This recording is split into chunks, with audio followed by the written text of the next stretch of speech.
So we continue with the next talk by Gabriele on the fact labels for quantum verification. Hi everyone, this is joint work with Lorenzo Ceragioli, Elena Di Lavore, Giuseppe Lomurno, and me.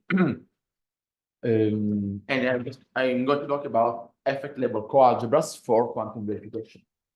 First of all, let's give some setting. I'm from formal methods and I'm quite new to this categorical machinery. So for us, the point is trying to model and verify properties on systems, in particular on concurrent systems, meaning that we have message passing, non-determinism, parallel composition, and so on. There are rich literature on the subject. There are a lot of different alternatives, syntactical and semantical, and there also have been a lot of ways to introduce probabilities in the mix. Our starting point is how to extend these notions also to the quantum case. There have been a lot of attempts in the literature of modeling quantum concurrent systems, but they are, in a sense, just reducing the quantum system to a probabilistic system. They're just applying what is known on probabilistic systems. It's true that quantum systems have some probabilistic behavior, but there are also some important observational limitations that quantum theory imposes. And according to us, they are quite different. It's not trivial how to answer the question of which are the observable properties, which is the observable behavior of a concurrent quantum systems.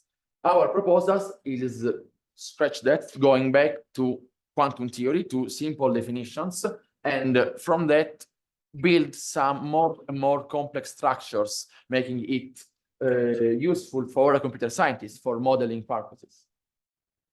So what we will see is that we are interested in, as I was saying, concurrent quantum systems. So systems that are running in parallel, they communicate, and they can act according to some qubits. They have some resources, they measure them, and based on the outcome of the measure, they perform some action. We propose effect-weighted LTSs as a formalism encompassing both probabilistic and quantum systems. We introduce them, we study the properties, we study the behavioral equivalence they yield, and finally, we consider also how to compose them together. We introduce a graded composition operator on ELTS, which is graded because it has to keep track of the quantum resources. They cannot be copied, so we have to pay attention to which qubit are used where. And this lays the foundation for a possible way to reason compositionally about these systems. So, to make some example, for concurrent system, I will mainly talk about label transition systems, so just graphs with some states, some transition relation that relates them. Transition relations are labeled with actions, as we say, so both representing input action or output action. We have non-deterministic behavior. We have also probabilistic behavior. Probabilistic branching here is represented as some squiggly lines. And of course, these LTSs in all their flavors can be elegantly modeled with coalgebras. We just consider them as a set X and a transition function, this one, that relates each state in X, some successor states that could be distribution for probabilistic systems, could be sets of distributions for non-deterministic probabilistic systems, and so on. This is what we need from the classical modeling point of view, but we need also some definition from quantum theory, of course. So for us, sticking just to the mathematical formalism, we are dealing with the states and effects. States are density matrices, probability distribution of pure states. They can be represented as matrices and so on. We write them in the Dirac notation.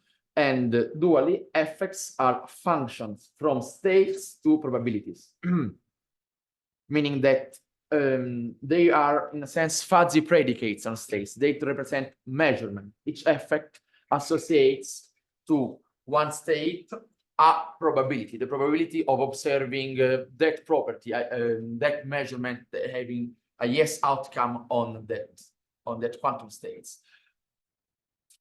A key point for us is that quantum effects can be represented as matrices too. They are positive matrix is smaller than the identity. So the delays are not important. The point is that they have this compact representation and they are very similar to probabilities.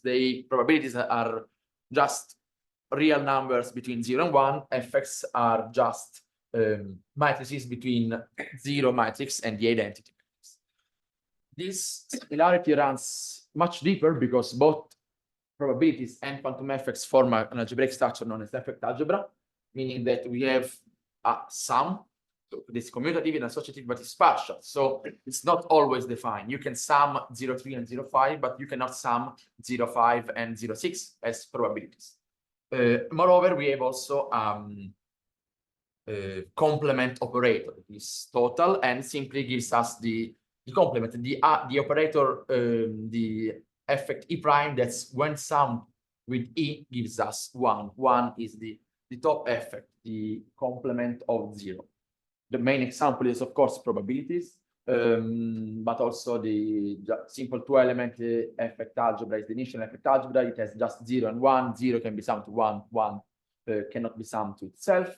Also, sigma algebras form an effect algebra if you use the joint union. And importantly, quantum effects form an effect algebra. You can sum matrices pointwise, but you cannot exceed the identity matrix.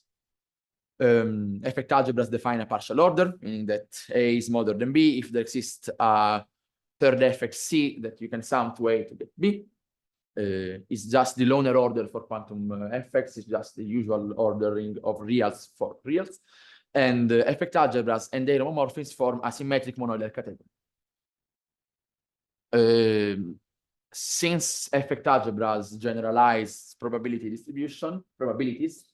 we can generalize probability distributions to, in general, effect distribution. So from a set X, the effects distribution of X are just functions associating to each element of X a weight that is an effect, such that the support is finite and the sum of all the weights is less than or equal to 1, the top effect. This is a mapping on sets and also on functions, just as the probabilities, it forms a factor.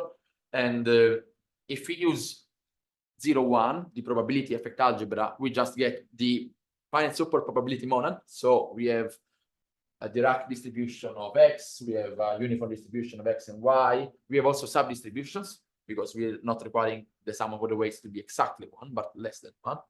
So these objects are well known, and we can talk about quantum distribution when we use quantum effects as weights. The weights then can be the identity matrix, Gabriele plus, Gabriele minus, and so on. This is from where we start. This is the function that we have, and the point is that we can start considering the coalgebras of this function. Coalgebras more formally are couples, so with a carrier set X and a transition relation, as we were saying, C. They form a category. There are coalgebra homomorphisms that commute with the coalgebra transition. They form a category, and examples, well-known examples in all the possible fields of mathematical modeling and verification. We have Markov chains, just a probabilistic behavior, PLTSs, where from each state X, we associate which label that we've seen before, a possible set of distributions of next state. So this is a compound notion featuring both non-deterministic behavior with the power monad and distribution behavior, probabilistic distribution behavior with the distribution monad. We can apply this concept also in the quantum case. So we can suppose to have quantum Markov chains, if you want, or quantum LTS, QLTSs. That is the main object that we will talk about in this course. We say that QLTSs have everything we need to model concurrent quantum systems. Indeed, suppose two agents, Alice and Bob, that are communicating. This is an example of the teleportation protocol. Alice has two qubits, Q1 and Q2, her resources. She measures them in the Bell basis and records the result X, that's a classical variables, and sends it. This is a way we use to send values. Bob instead receives an incoming value and acts accordingly, applying the identity Z, X, and so on matrices. We can model the behavior of Alice and Bob as QLTSs. We say that Alice performs a silent action So no input and output, it's just something that she does on herself. And then perform quantum branching. This is a measurement. This is Alice measuring her 2 qubits, and when she sees the fifth class states, she goes here, and then she sends 0.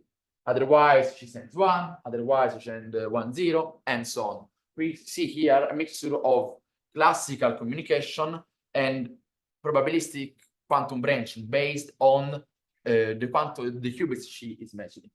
As well, Bob can be modeled similarly. Here, depending on the classical bit he receives, he performs different actions. So these are the objects that we are using, and we draw them as graphs, but a lot of times these graphs tell us too much information about them. We do not want to compare them as graphs. There are systems that behave the same, that have the same observable behavior, even if their graphs are completely non-isomorphic, completely dissimilar.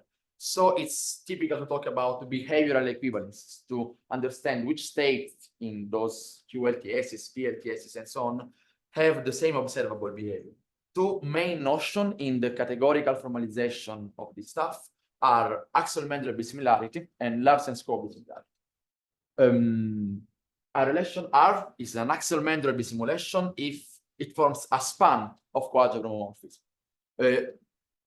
Without going into details, this means that for us, 2 states are related when one evolves in a distribution, one evolves in another distributions, and this distribution assigns the same weight to related elements. It's just a way to lift the notion of relation from states to distribution of states. R is one Axel-Mendel bisimulation, telling us that they are somewhat similar. The biggest possible Axel-Mendel bisimulation is known as Axel-Mendel bisimilarity. Another notion instead is Larsen-Scope bisimulation, that is also known as kernel bisimulation or behavioral equivalence, in which the main object is a cospan of a effect algebra homomorphism from X to Z and from Y to Z, and the relation R is the pullback of such cospan.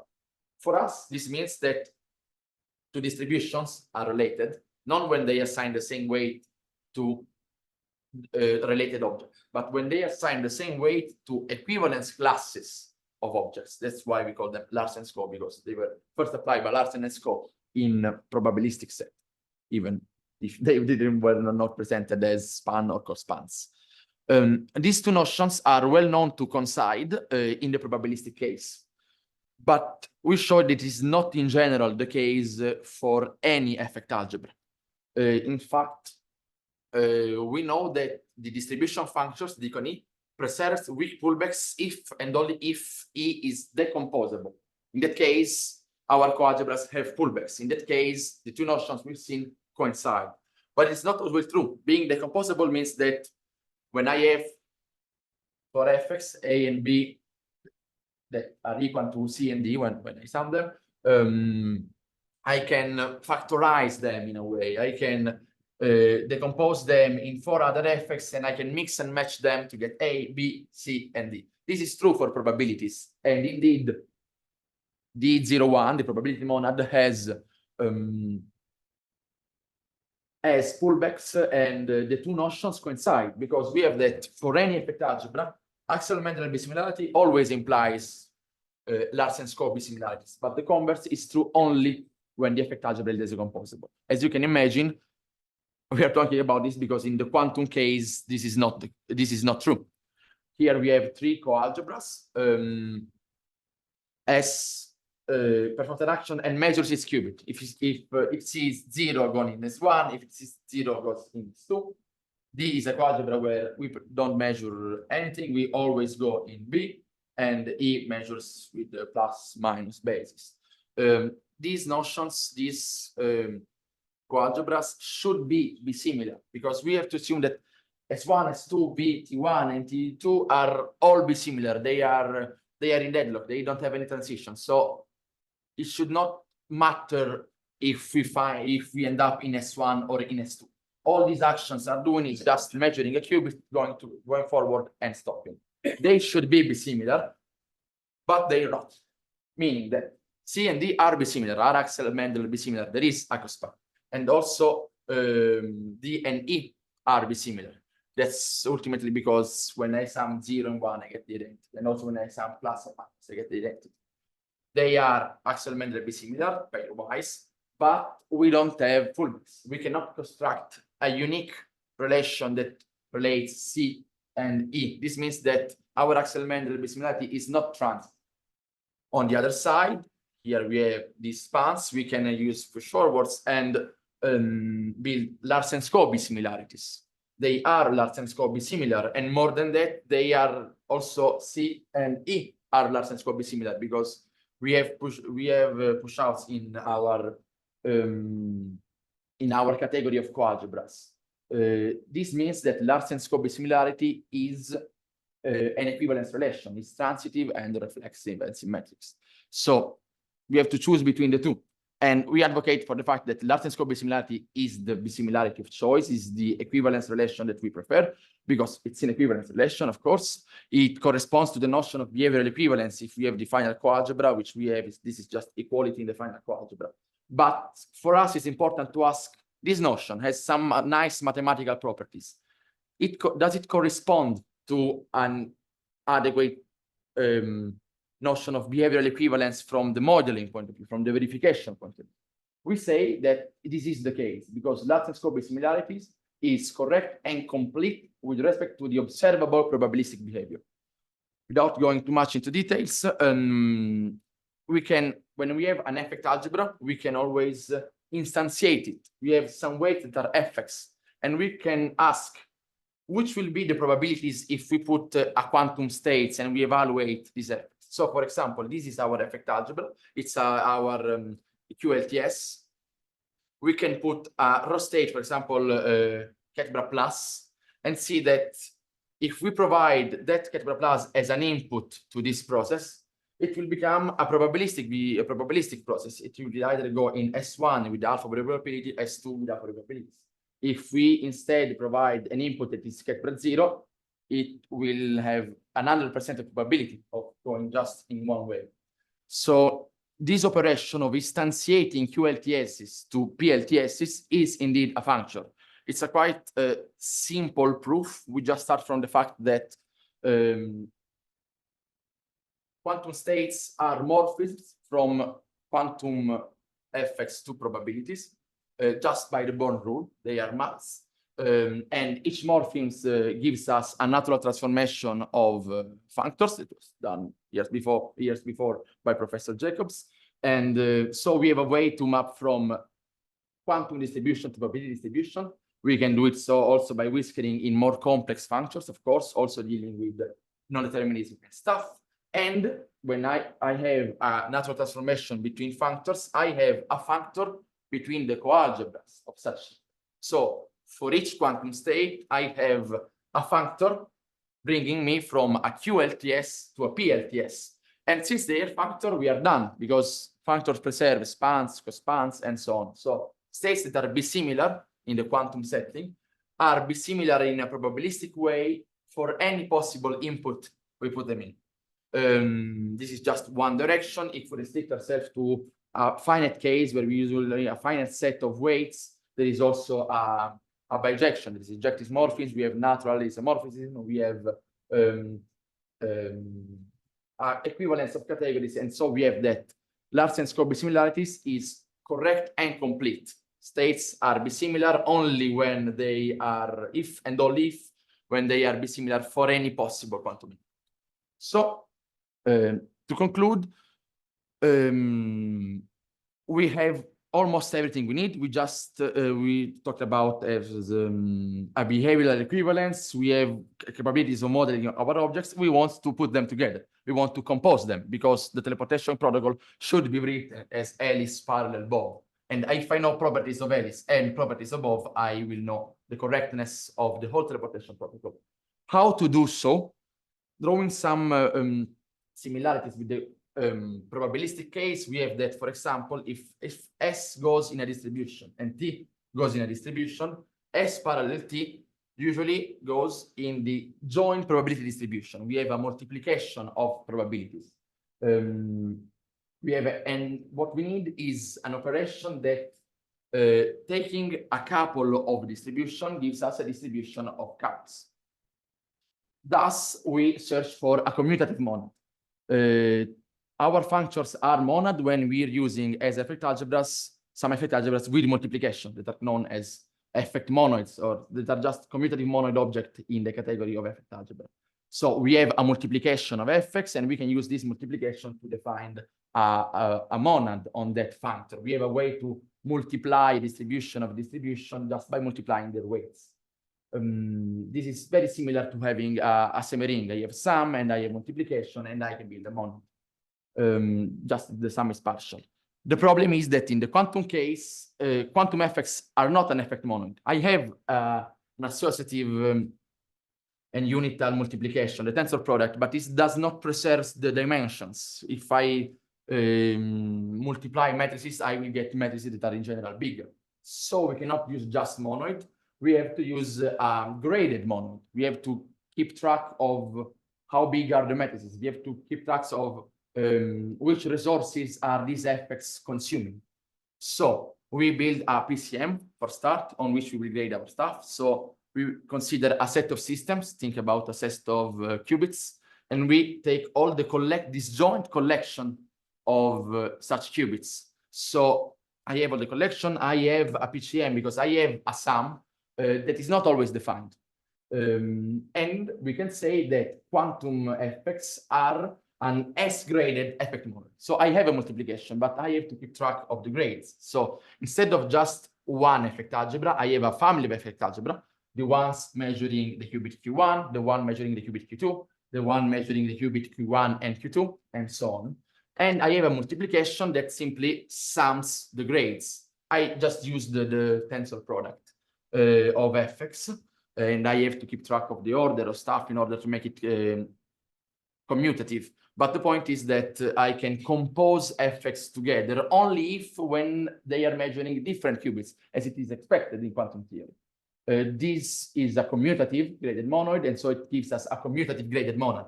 The axioms of a graded monad are the same as a monoid. As a monad, we just have to keep tracks of the grades. And I have another transformation bringing us from couple of distribution to distributions of couple. This means that I can finally write some synchronization operator for my transition systems. This is a CCS-like operation, but it can be done in every flavor. I have that the behavior on S parallel T. It's just that it can replicate the behavior of S. It can replicate the behavior of T. And when both S does something and T does something, S parallel T does something, and I end up in the product of two distributions. This defined here is a functor. Is a graded functor, if you want, a graded operator on coalgebras, because it goes from coalgebras measuring qubits in C and coalgebra measuring the qubit in D in a composite coalgebra measuring qubit in C and D. It's a functor, so as before, it preserves bisimilarity. Bisimilar states, when composed together, gives up bisimilar parallel states. And so we are done. I have defined ELTSs to model both probabilistic and quantum systems. We have defined bisimilarities. We have proved that LS bisimilarity is correct and complete with a notion of probabilistic behavioral equivalence, just using factoriality. We have used a graded parallel composition in order to compose them together. So some possible future work could be extending our framework not just with effect as weights, but also superoperators as weights, or a completely different direction could be, okay, this is parallel composition, but there are a lot of other operators on such coalgebras. Are all them congruence? Hopefully so, and there are some standard well-known way and categorical elegant way of expressing such functor as GSOS formats and proving that any GSOS operator, if you want, expressed in this format yields a functor, yields a congruence. And I'm done.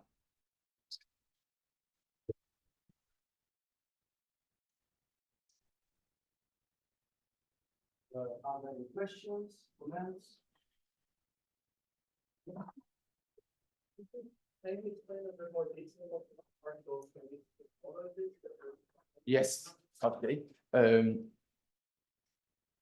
A partial commutative monoid is a commutative monoid that is only partially defined. So the sum exists, but it's not always defined. Maybe I come back to the original slide. This means that I'm not always able to sum two elements, but when I sum them, it must be commutative, it must be associative, it must be unital. So this is a partial commutative monoid. For example, probabilities can be summed in this way. And when we use them as a grade, usually we grade stuff on just the naturals. So I have, when I grade 2 and grade 3, I sum them, I get grade 5. In this case, we want also the grading to not be always defined, but always sometimes. So we grade it on a PCM, where the elements are sets of qubits, if you want. And the union is the monoid operation is defined as the disjoint union. So it's defined only when the two sets are disjoint.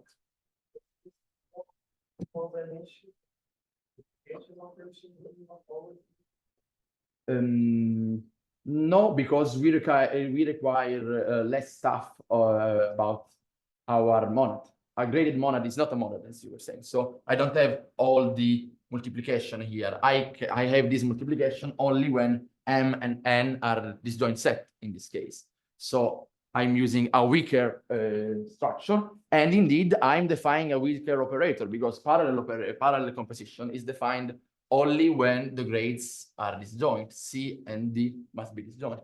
But this is to be expected since these are the quantum resources we are consuming. We cannot copy them, so we can compose two systems that use disjoint resources.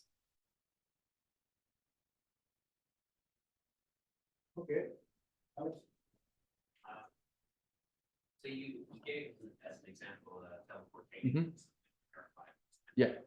Hello world. Yeah, of course. Yeah. Asking, do you have in mind like what kinds of protocols that you would want to try to verify with these kinds? Yes, we probably should be able to verify with some more machinery involved, of course. Also quantum cryptographic protocols like, of course, key distribution, but also quantum coin flipping and so on. And it needs some to verify, so it's needed to add some other operators, only just parallel composition, but we have already them as function, and it should work everything. So we have parallel composition, we have sum, we have prefixes, all the standard operators of CCS. So you can build a language of these objects that should be pretty expressive. We also have unitary updates. So more or less everything that can be modeled with the quantum process calculator can be modeled in this framework, hopefully. How exactly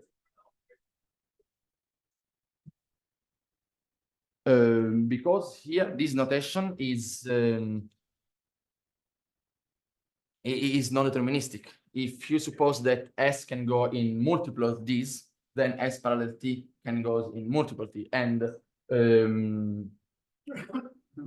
having all these rule systems at the same time means that S parallel T can evolve both in this way and in this way, not deterministically. So this is a graphical way to define a functor going into the power set. Okay. Thanks, Steve, again. Yes.